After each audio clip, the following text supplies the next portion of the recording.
성부와 성자와 성령의 이름으로 말씀드립니다. 하나님의 은혜가 충만하시길 축원합니다.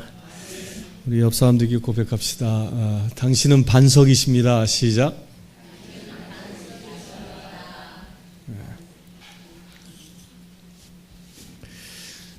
말 잘 해야 됩니다. 반석입니다라고 해야 되지 당신은 돌입니다 그러면 안 됩니다. 여러분들의 반석 위에 교회가 세워질 줄 믿습니다. 지난 주간에 이 어머니회 단톡방에 우리 모니카님이 글을 하나 이렇게 퍼다가 실어 놓으셨는데 아주 재밌는 글이 실려졌습니다. 그게 뭐냐면 건강할 수 있는 비밀, 건강할 수 있는 비밀.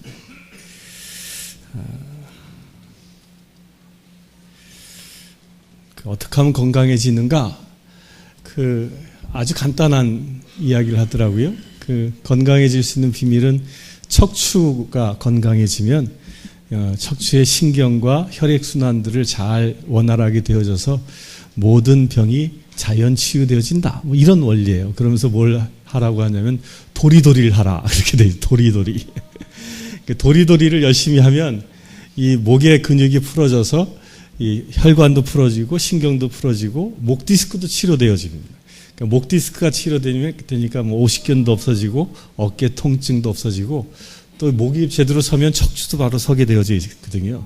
그래서 온몸이 건강해진다. 그런 그래서 그걸 쓰신 분은 자기는 하루에 200번 도리도리 한다. 그래서 저도 글을 읽고 나서 운전하다가도 신호대기 하면 도리도리. 또 이 책을 보다가도 목이 좀 뻣뻣하면 도리도리. 그랬더니 상당히 좋아졌어요. 눈이 우선 좋아지더라고요. 책을 오래 보거나 컴퓨터 오래 보면 눈이 시리잖아요. 근데 이 도리도리 한 20번 하고는 눈이 맑아지더라고요. 기분이 좋아집니다. 우리 한번 해봅시다. 도리도리 짝짝. 시작. 도리도리 짝짝. 짝짝도 해야지. 짝짝도. 도리도리 짝짝. 이게 안 하는 분은 건강에 자신이 있다는 얘기입니다. 상당히 효과가 좋아요. 이게 성경적인 원리이기도 합니다. 이게 목이 뭐예요, 목이? 목이 우리 몸의 머리와 몸을 이어주고 있는 통로잖아요.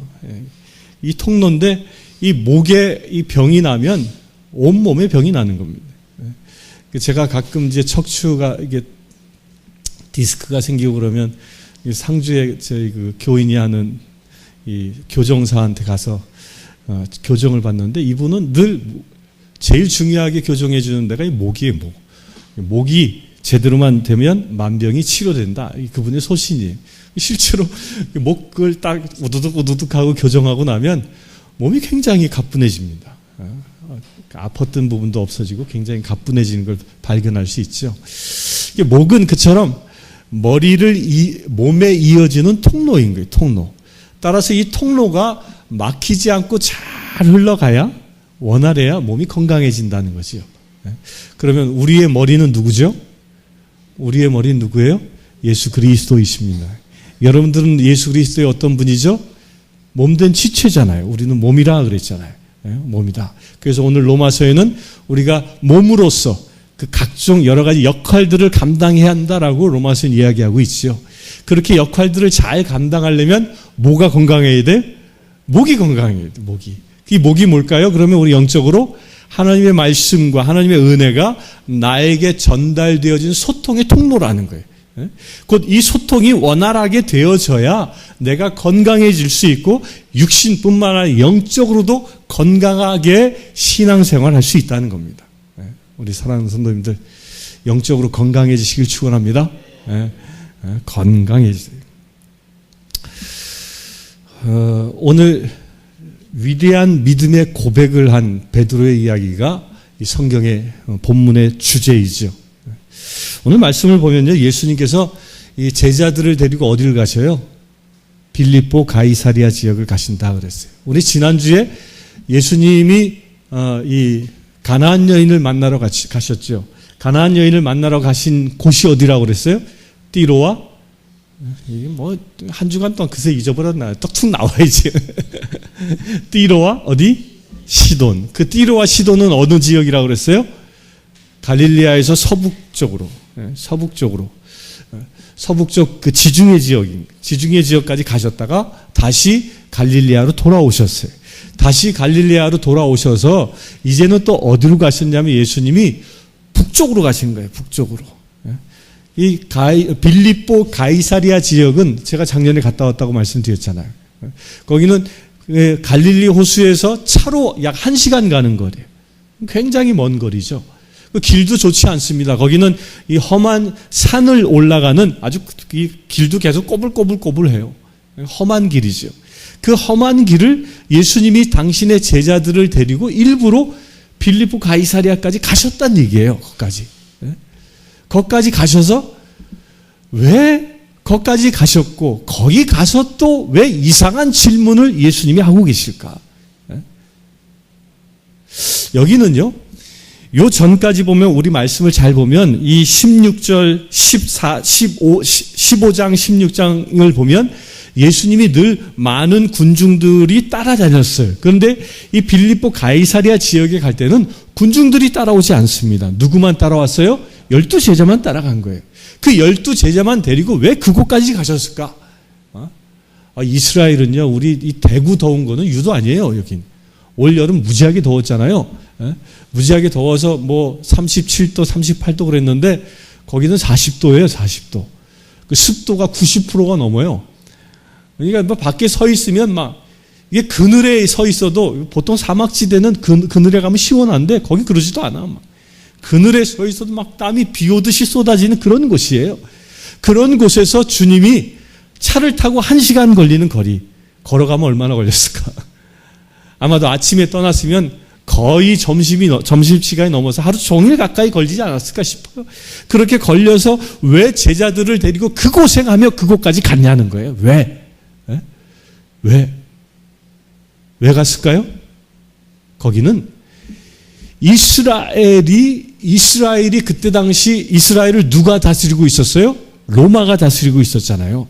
로마가 다스리고 있었는데 로마가 다스리면서 그들은 로마는 누구를 섬기는 존재예요? 황제와 그 수많은 다신을 섬기는 종교 집단들이었죠.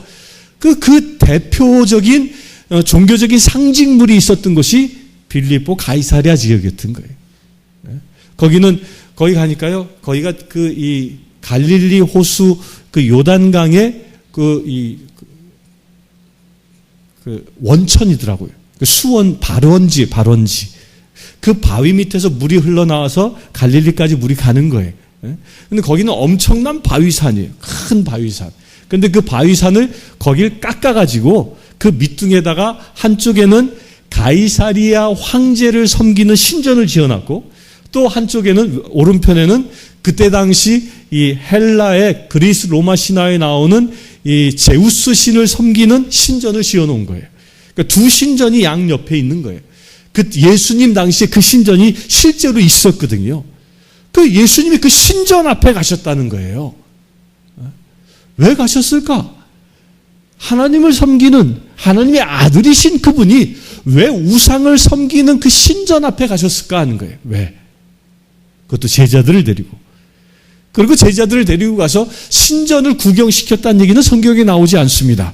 그 신전들 앞에 서서 예수님이 그 제자들에게 묻고 있는 거예요. 세상 사람들이 나를 누구라고 얘기하느냐. 여기엔 아주 많은 의미를 함축하고 있는 질문이 여기에 담겨져 있는, 의미가 거기 담겨져 있는 거예요. 어떤 의미일까요? 당대의 사람들은요, 로마로부터 지배당하고 있었기 때문에 물론 많은 사람들은 로마로부터 독립하기를 소망했죠. 그런데 우리나라도 보면요, 우리나라가 일제 36년의 세월을 지나면서 당대의 애국자들이 대부분 다 변심합니다. 민족 33명 3.1운동 때 서명했던 분들이요, 그때 33명의 사람들이 거의 다 일본의 충성을 나중에 맹세합니다. 왜 그런지 아세요? 왜 1919년 3.1운동 할 때는 일본으로부터 독립해야 한다라고 민족 대표로 서명했던 사람들이 왜 수십 년이 지난 이후에는 그들이 친일파로 전락했을까요? 그 이유는 딱 하나예요. 해방의 독립의 기미가 보이지 않는 거예요. 그냥 이대로 우리가 일본 국민화 되어지겠구나. 그래 포기해버린 거예요. 포기해버리고 나니까 그들이 자연스럽게 친일파가 된 거죠. 이스라엘도 똑같은 겁니다. 많은 사람들이 강력한 로마에 의하여 로마의 속국으로 살아가다 보니까 로마가 어떤 나라인지 보는 거예요. 로마가 당대 어떤 나라에 세계를 지배하는 초강대국이었잖아요. 이 초강대국의 지배를 받고 있는 우리 이스라엘 민족은 어차피 로마인으로 살아갈 수밖에 없다라고 생각하고 있었던 시기라는 거예요. 그래서 많은 사람들이 친로마화 되어져 가고 있었던 그 시기인 거예요. 그런데 그 친로마화 되어져 가면서 이스라엘 사람들이 선망했던 바가 무엇이냐면 황제를 섬기는 겁니다. 황제의 명령에 복종하는 거지요. 그래서 황제를 뭐라 불러요? 그때 당시에 주라고 그러는 거예요. 황제가 로드였어요. 로드, 주님이었어요. 주님. 황제를 주님으로 부르는 그 시대에 주님이 지금 그 황제 신전 앞에 와서 너희는 나를 누구라 부르냐라고 묻고 계시는 겁니다. 묻고. 당대의 정치적으로 권력이 가장 강력했던 그 한 사람 앞에서. 또 한쪽에는 뭐예요? 제우스 신을 섬기는 그 이방 신을 섬기는 그런 신전 앞에서 묻고 있는 거예요. 사람들은 여기에도 신이 있다, 저기에도 신이 있다, 이런 신 저런 신 다 섬기는데 너희는 나를 누구라 하느냐라고 주님은 묻고 계신 겁니다. 우리 사랑하는 성도님들, 우리도 지금 이 세상을 살아가면서요, 이 빌립보 가이사리아 지역에 있는 신전들처럼 우리도 그 신전의 영향 속에서 살아가고 있는 것이 사실이에요. 그렇지 않습니까? 우리가 세상에서 주는 힘과 권능, 권력, 이런 것을 얼마나 탐욕하며 살아갑니까? 세상이 주는 짜릿함이 많잖아요.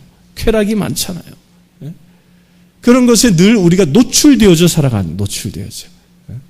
그래서 교회에서 기도하면요, 교회에서 기도하면 복 받기를 원합니다. 그렇죠? 교회는 복을 주는 곳이에요. 그런데 사람들이 복을 받아라 라고 얘기하면 무슨 생각부터 제일 먼저 해요? 제가 여러분들 축복합니다. 그러면 무슨 생각부터 합니까? 지금 내가 세상에서 지금 내가 힘들어하고 어려워하고 내가 갖고 싶은 힘들어하는 문제는 해결되어지길 원하고 내가 갖고 싶은 걸 내가 취하길 원하는 그런 복을 받기를 원하는 거예요. 그런 복을. 많은 사람들이 그러지 않습니까? 여기 계신 분들은 한 분도 그런 분이 없는 것 같아요. 인간적인 고백이죠. 인간적인 고백이에요. 그래서 사람들이요, 교회가 그 지역이 사람들이 그 나라가 부강해지면 교회 이탈되어지는 경우가 많다는 거예요. 왜 그래? 사회의 것이 좋은 게 많은 거예요. 내가 이제 필요한 게 없는 거예요. 구애할 필요가 없는 거예요. 그러니까 교회를 떠나가는 거죠. 근데 정작 우리가 구애할 복이 뭐냐는 거예요. 예수님이 그 질문하고 있는 겁니다. 너희가 세상의 복을 받길 원하느냐? 세상의 복은 이 두 신전에서 다 준다는 거예요. 네가 로마의 황제에게 충성하면 로마 시민이 되어질 수 있고 당대의 최고의 권리를, 최고의 권력을 누릴 수 있는 그 출세의 길이 보장되어지는 거예요. 반면에 또한 이 제우스 신 앞에서 제사를 드리고 제우스 신을 섬기면 네가 육적으로 원하는 모든 쾌락을 이 신전을 통하여 얻을 수 있는 거예요. 바로 이것을 지금 묻고 있는 겁니다. 너는 어떤 복을 받기를 원하느냐는 거예요. 그 질문을 하면서 세상 사람들이 나를 무엇라 얘기하냐? 라고 얘기했을 때 사람들은 뭐라고 얘기해요? 첫째는 세례자 요한입니다. 라고 얘기한 사람이 있습니다. 이 세례자 요한이 라고 얘기하는 대표적인 사람이 헤로데 왕이잖아요. 예수님이 막 이상한 일을 하신다니까 세례자 요한이 부활했냐? 다시 살아났냐? 이야기할 정도로 두려워했던 거지요. 사람들이 예수님을 뭐로 봤다는 거예요? 자기의 죄를 들춰내는 자로 봤다는 거예요. 또 사람들은 뭐라 하니까 엘리야라고 얘기합니다. 엘리야는 뭐예요? 엘리야 하면 제일 먼저 떠오르는 게 뭐가 떠오릅니까? 가르멜산에서의 그 기적이잖아요. 바알 제사장들과 싸워가지고 불을 내려서 심판하고 제사장들을 이방 바알 제사장들을 다 죽여버리는 그 놀라운 일을 행한 기적을 행한 자로 우리가 기억하잖아요. 나중에 불가마를 타고 승천하는 기적을 일으키는 사람, 예수를 그렇게 보는 거예요. 또 어떤 사람은 뭐라고 해요? 어떤 사람은 예레미야나 예언자입니다. 말씀을 주는 자, 하늘나라의 말씀을 선포하는 분이다라고 얘기합니다. 그런데 이게 다 예수님이 하신 일이지만 예수님의 전부는 아닌 거죠. 예수님의 한 부분만 보고 있는 거예요. 부분만. 무엇을 봐야 할까요? 예수님의 한 부분만 보고 있는 이들에게 예수님은 다시 묻습니다. 사람들은 그렇게 얘기해도 그러면 내 제자인 너희는 나를 누구라 생각하느냐? 그때 베드로의 위대한 고백이 나오죠. 뭐라고 하십니까? 선생님은 살아계신 하느님의 아들 그리스도이십니다. 위대한 고백입니다. 여기에 이 베드로의 고백은 무엇을 뛰어넘은 거예요? 선생님은 살아계신, 지금 살아있는 하느님의 아들이다라는 이 말은 뭐예요? 선생님은 지금 살아있는 신입니다. 그것도 세상의 최고의 주권자이신 야훼 하나님의 그 아들이신 절대자이십니다 라고 선언하고 있는 거예요. 어디 앞에서? 가이사리아 신전 앞에서, 제우스 신전 앞에서. 이 모든 우상들보다도 위대한 분이 바로 당신이십니다 라고 선언하고 있는 거예요.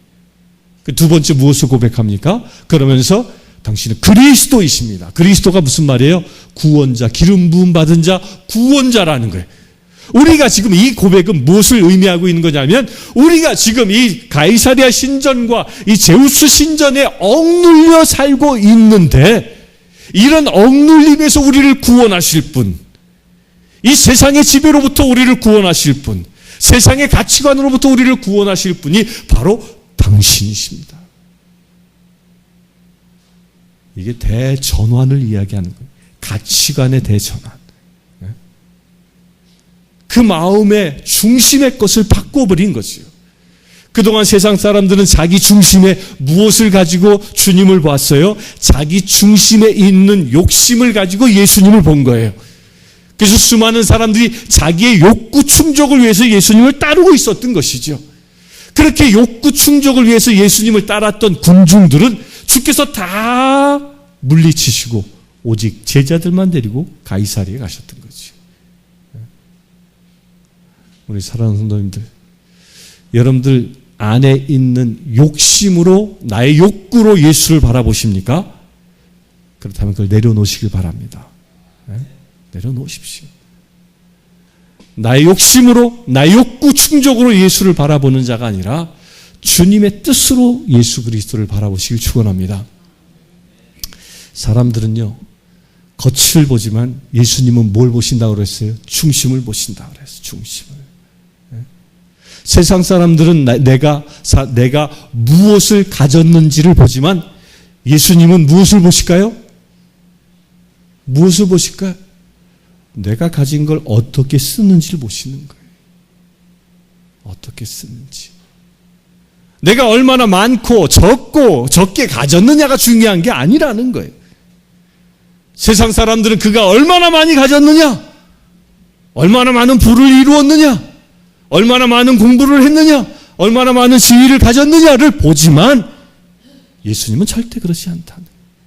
그가 많게 가졌든 적게 가졌든 높은 자이든 낮은 자이든 그가 지금 가지고 있는 것을 가지고 어떻게 사용하고 있는지를 주님이 보신다는 거예요. 왜 그럴까요? 그 중심을 보기 때문에 그래요. 그의 중심에 무엇이 있느냐에 따라 그가 살아가는 삶의 모습이 나타나기 때문에 그런 겁니다. 베드로의 위대한 고백은 바로 이것입니다. 나는 이제 지금까지는 저 가이사랴 신전이 주는 혜택을, 저 제우스 신전이 주는 그 쾌락을 사모하며 살아왔던 나였지만 이제는 그것을 내려놓습니다. 내 중심에 살아계신 하나님의 아들 예수, 그분이 나의 구세주임을 내가 받아들이겠습니다. 이런 믿음의 고백으로 그가 변화되어진 겁니다. 이게 그리스도인의 모습이라는 거예요. 우리 사랑하는 성도님들, 우리 그 중심을 바꿔봅시다. 우리가 교회 나오는 이유가 뭐냐? 교회 나오는 이유가 뭐예요? 내 한 몸 잘 먹고 잘 살고 건강해지기 위해서 교회 나오는 건 아니에요. 건강해지려면 오히려 지금 신천에 가서 뛰는 게 낫습니다. 맛있는 거 드시려면 여기에서 국수 드시는 것보다 저 뷔페집 가가지고 멋진 상 차려서 잘 드시는 게 낫습니다. 그런데 왜 여기 와 있습니까? 불편한 자리에 앉아서. 왜 여기 와 있습니까? 그 이유는 한 가지라는 거예요. 나의 중심을 바꾸기 위해서라는 거예요. 그동안 내가 일주일 동안 나 중심으로 나의 욕구 충족을 위해서 살아왔던 내가 이제 하나님 중심으로 살아가겠다라고 그 나를 바꿔내기 위해서 이 교회에 온 것입니다. 그것을 믿으시길 축원합니다. 그렇게 나를 바꾸는 행위를 보고 주님이 놀라운 축복을 합니다. 어떤 축복을 하시죠? 우선 너에게 복이 있다 얘기하십니다. 전혀 다른 복을 얘기합니다. 저 지금 가이사리아 신전에서 제우스 신전에서 주는 그런 복이 아니라 하늘의 복을 내게 주겠다는 거예요. 그 하늘의 복이 무엇입니까? 예수를 그리스도로 고백하는 거예요. 나의 중심은 예수입니다. 내가 살아가는 이유는 예수, 내가 살아가는 예수 한 분뿐입니다.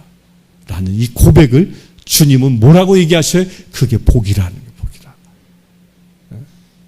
예수님 때문에 사시길 축원합니다.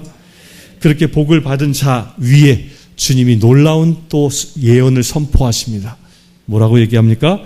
베드로다, 내가 이 반석 위에 내 교회를 세울 터인즉 죽음의 힘도 감히 그것을 누르지 못할 것이다. 그 믿음의 고백을 한 사람을 보고 주님은 반석이다. 반석이 뭐예요? 교회의 기초석을 두고 얘기하는 기초석. 이 반석은 주님이 지금 뭘 보고 얘기하고 있는 거예요? 제가 지난번에 한번 사진 보여드렸잖아요. 큰 바위산. 그걸 두고 얘기하고 있는 거예요. 그 바위산 밑에 있는 제우스 신전과 이 가이사리아 신전 그 위에 있는 교회. 그 세상의 모든 가치관 위에 세워지는 것이 바로 교회라는 거예요. 교회. 그 교회의 반석을 누굴 삼으셔요? 베드로를 삼으신 거예요. 예수가 주이십니다. 예수가 나의 구원자이십니다. 내가 살아가는 이유는 오직 예수입니다. 라고 믿음의 고백을 하는 자에게 세상 위에 하나님의 성전이 세워지는 축복의 도구가 되어지는 것입니다. 우리가 그렇게 되시길 축원합니다. 바로 이런 축복을 받은 자는요, 여러분들 한 사람 한 사람이 그리스도의 성전 되어진 거죠. 여러분들 반석 위에 성전이 세워졌기 때문에. 따라서 여러분들이 가고 머물고 있는 곳마다 그 성전에 계신 하나님께서 함께 가시는 것이죠. 그러면 여러분들 가정에 무엇이 될까요? 하나님의 나라 되는 것이지. 여러분들이 일하는 처소가 무엇 될까요? 하나님의 성전 되는 것입니다. 그런 은혜를 누리시길 축원합니다. 그렇게 성전되어진 자에게 주시는 놀라운 축복이 또 하나 있어요. 베드로에게 뭘 얘기합니까? 또 나는 너에게 하늘나라의 열쇠를 주겠다. 내가 무엇이든지 땅에서 매면 하늘에도 매일 것이고 땅에서 풀면 하늘에도 풀려 있을 것이다. 이게 잘 생각하면요, 엄청난 축복의 말씀이고요, 잘못 생각하면 이게 엄청난 저주가 될 수도 있습니다. 우리가 묻고 푸는 거에 따라 하늘에 올라갈 수 있느냐, 지옥에 떨어지냐가 결정되어진다는 얘기예요. 내가 하나님을 모시고 살아가는 자라면 우리는 이 세상에 하나님을 모시고 살아가는 이유가 뭘까요? 무엇 때문에 살아갈까요? 주님의 나라를 이루기 위해 살아가는 거예요. 이것은 무엇입니까? 아직도 주의 나라에 가지 못한 그 영혼을 어떻게 하라? 하늘나라로 인도하라는 거예요. 주의 나라로 인도하라는 것이요. 이것은 무엇을 얘기하는 거예요? 푸는 사역을 하라는 것이지요. 내가 세상에 있는 사람들, 너에게 원한을 맺었냐? 너에게 앙심을 품었냐? 너에게 관계가 어그러졌냐? 그 모든 얼그러진 그 모든 영역들의 관계를 어떻게 하는 자? 푸는 자들하는 거예요. 푸는 자. 풀어내시길 축원합니다. 그렇게 푸는 자의 권세가 우리에게 주어진 거예요. 우리에게. 근데 반면에 저주의 권세도 있다는 거예요. 매는 자.